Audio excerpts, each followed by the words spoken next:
BCIT has had a rock climbing wall for over 10 years now, but many aren't even aware that the option to climb even exists. For the handful of climbers that do, they're finding the decreased hours difficult to work with.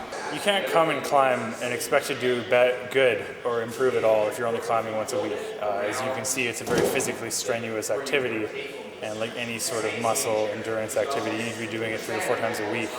Once a week, which they tried to shut it down to, isn't going to cut it. However, those in charge say there are not enough climbers to keep the wall open as much as it used to be. The staffing costs are far beyond the money being made.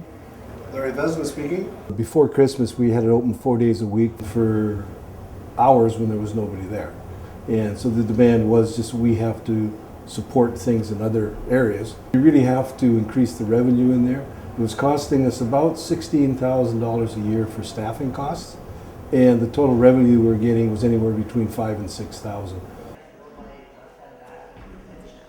The regular climbers are still finding the lack of revenue to be a poor reason to cut hours. Some say they are still not sure why the recreation services aren't using the readily available resources, such as the climbers themselves. You have a lot of students here who don't have a lot of cash. I'm sure you could hire some pretty cheap labor. I'm sure you could get the people in here to come in for a few hours and clean some rock holds. Like, it's not a huge deal. It's about the social side, too.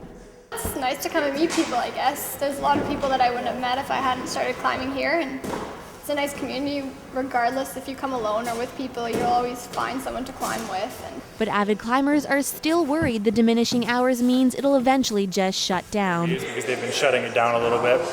It's due to a lack of funding, lack of interest. However, the director just wants to reassure the climbers. No, there's no talk about shutting the wall.